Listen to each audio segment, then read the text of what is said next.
Welcome to Jolene's Books and Writers Talk, where stories begin long before the first page, and writing is more than words on a screen.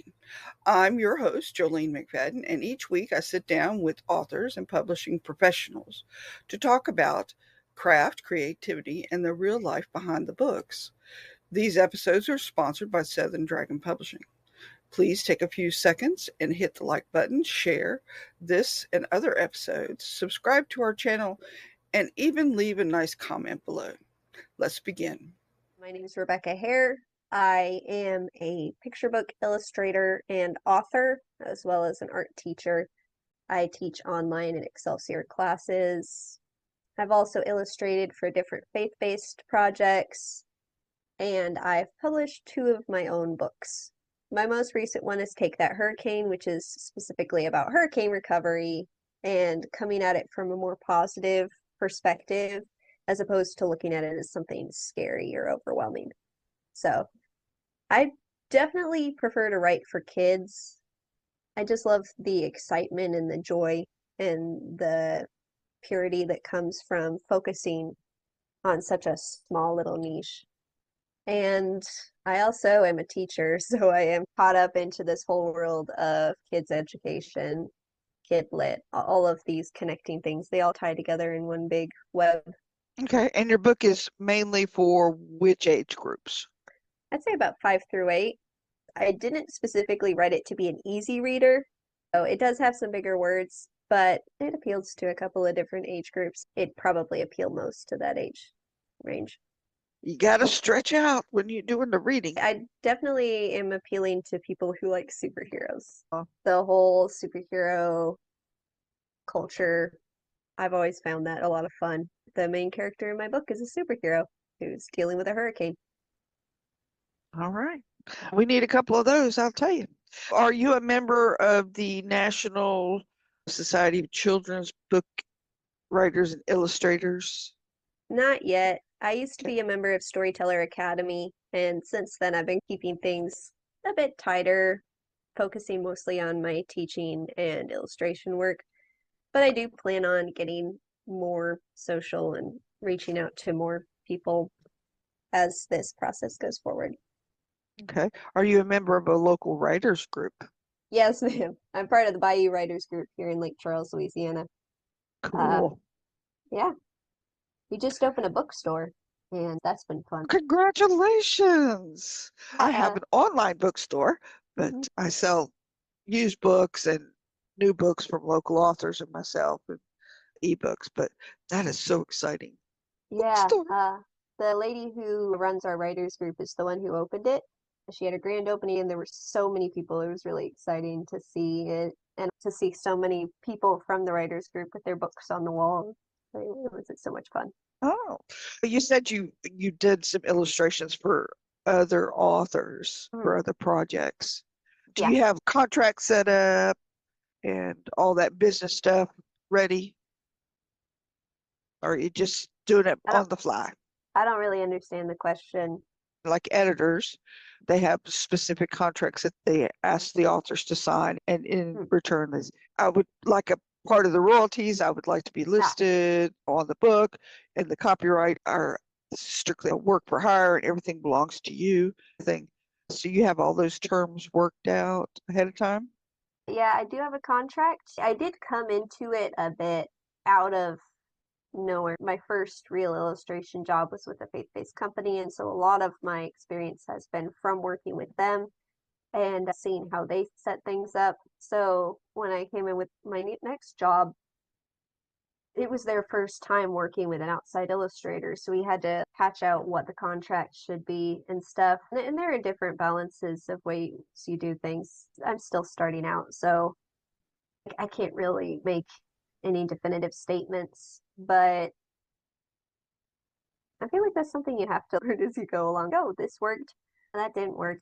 I've always credited in as the illustrator, and we have the contract for the work up front. So what are you working on now? I'm currently working on a sequel to the Take That Hurricane book, set in the same world with the same characters, just with a much lower stakes situation. It's actually going to be about an insect that bothers us here in Texas and Louisiana called a love bug. Do you guys have those in Florida? Yes, sweetie, we get them twice a year. Yep.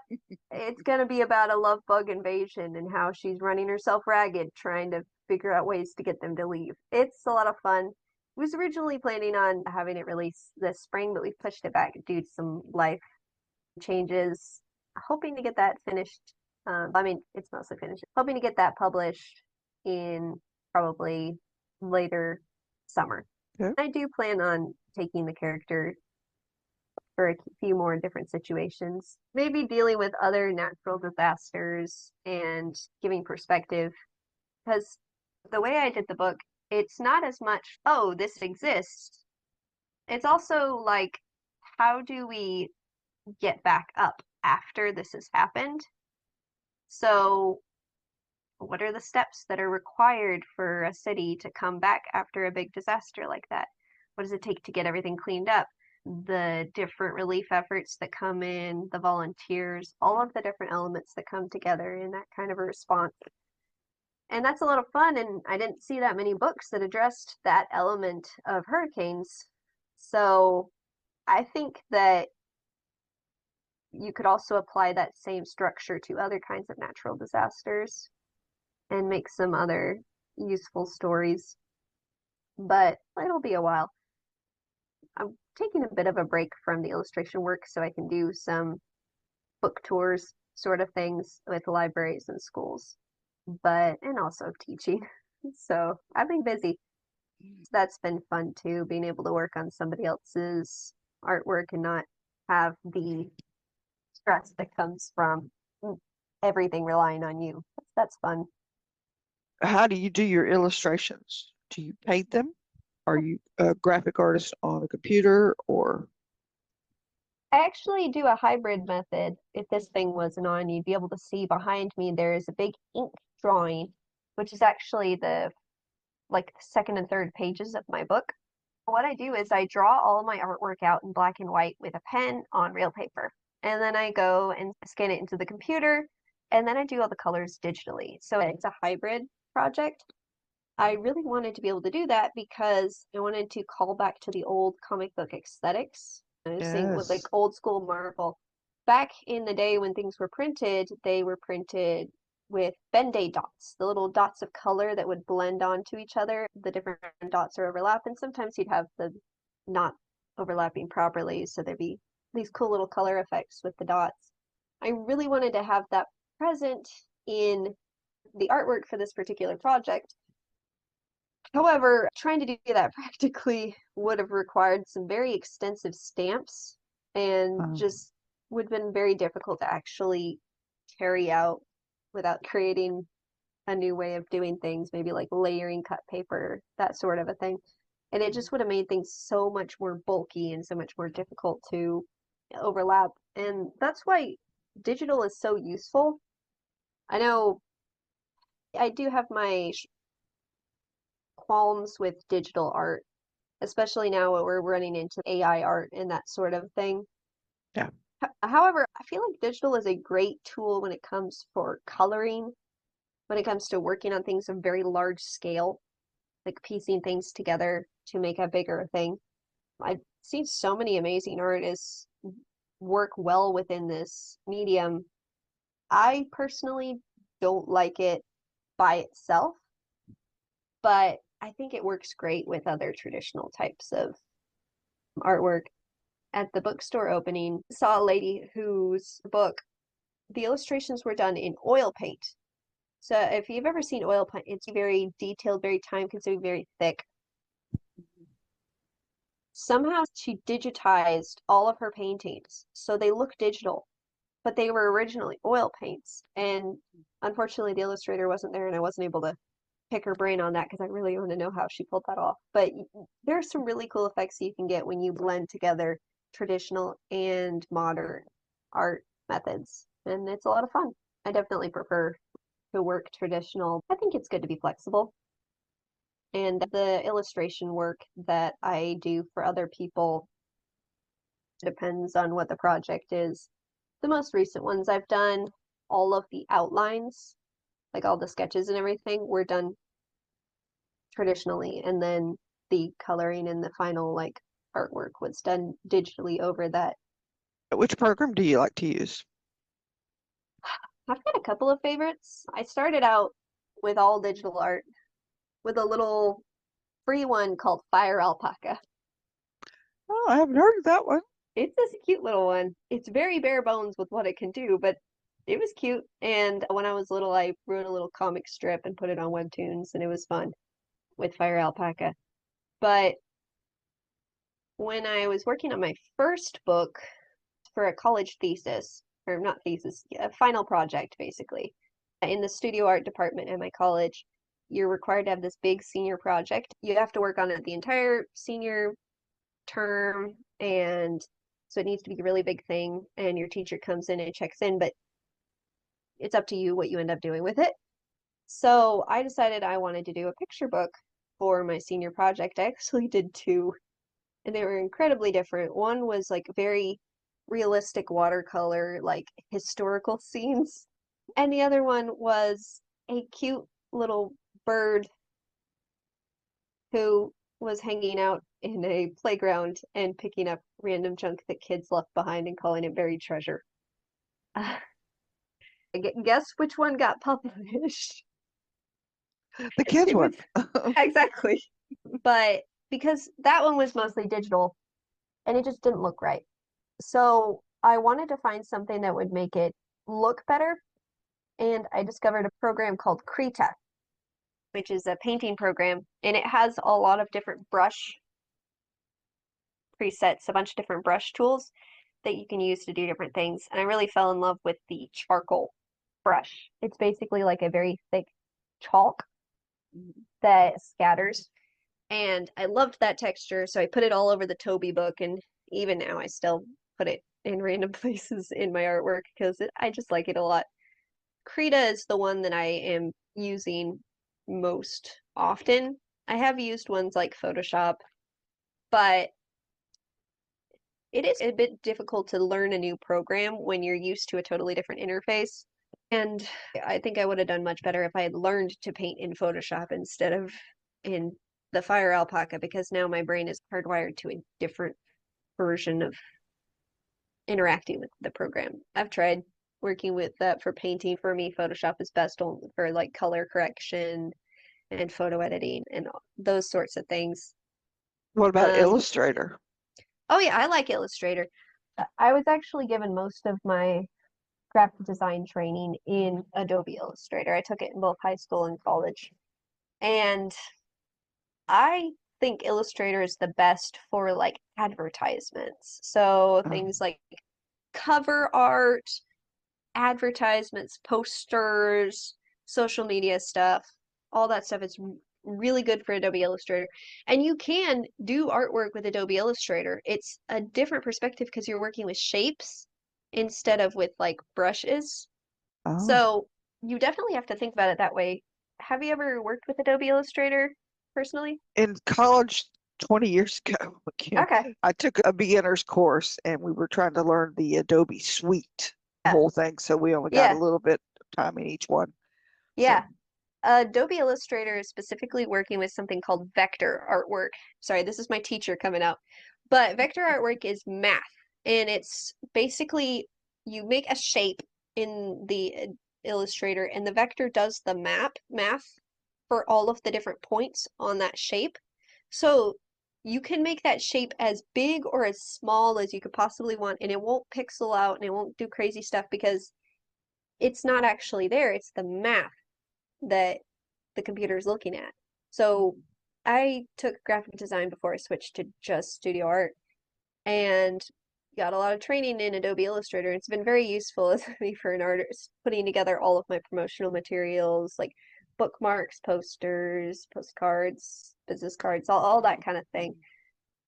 It's very useful for that. It's a bit more unwieldy when it comes to drawing because you are limited by that geometry. right. Because again, you're working with shapes, you're working with math. The curves are going to be very math-like. They're not going to be as natural. The lines are very straight, very boxy. And I've seen, people are lumpy. yeah, exactly. People are odd shapes, and that naturalism can get lost. If you're trying to make everything circle or square, it's just a bit more difficult. But I have seen some people do really amazing artwork with Adobe Illustrator. It's just not something that I personally have time into learning. The Adobe product that I use the most now is Adobe InDesign because of its layout capabilities. And that's probably the best one for laying out like a picture book. You can set up all of your little pages, figure out where all the pictures go, get everything to the proper dimensions, your bleed, and everything. So whenever I'm doing layout work or illustration work, or just trying to see how the book is going to look all together, I get everything set up to InDesign. And that's very useful when you're working with picture books because you need to know how it's going to flow, how the pages are going to turn into one another. And that's something that I teach in my courses. You want each page turn to have the kid wanting to read more. Right. You want that engagement, you want that connection to the reader. So it's very important to have everything laid out and thought through. Have you used the Kindle Creator for children's books? Yeah, after the fact, I've taken the InDesign document and plugged it into the KDP Kindle. Correct. I did that for my first book, Toby. And the most recent one I did with a publishing company, so they handled the ebook version. Yes, you have to think a little backwards with the Kindle Create to get the Mhm. pages to flow properly. Yep. To me, it was opposite of what's natural when you're thinking about you didn't want too Yeah. much on there. hmm I've I'm only gonna have done one, and that was it. yeah, it's been a couple of years since I did the ebook for Toby, so I don't remember the exact process. I'm gonna have to do it again for my next book, but it's just one of those things you gotta relearn. So, are you traditionally published with this hurricane book or indie published? I think it's indie published. It was done through a publishing service. It has a publisher, but it's not like I have an agent who submitted it to a publisher. I would like to get one, but again, it's a lot of work and it takes a lot of time. So it's little stair steps building up to that point. Okay. So, do they publish through Ingram Spark Yeah, I believe for you? through Okay, good. Ingram. Yeah. So, you're an international author. Oh, it was probably printed overseas. Look it up in Chapter Books is in Canada, Mm, and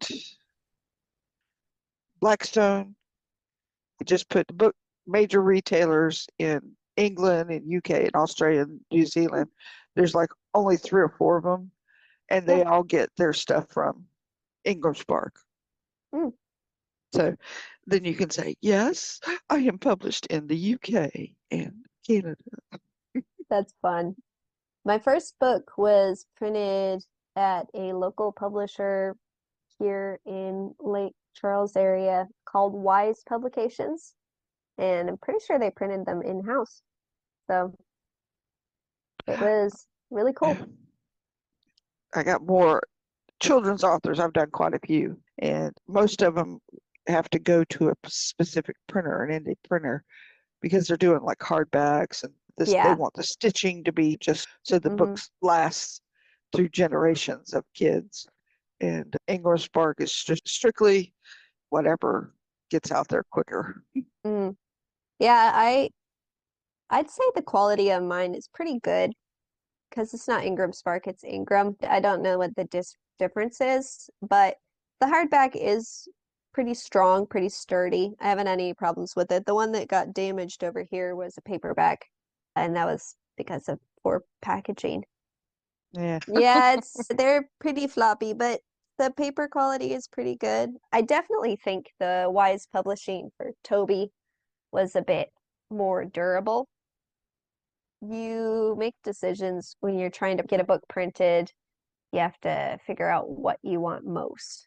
So for this one, I wanted it to be available not just for us here in Louisiana, but also for people in other states because hurricanes are a regional issue that affects a good deal of the coastal areas. We saw it up in the mountains of North Carolina, which is a little crazy for me because that's where I was actually born.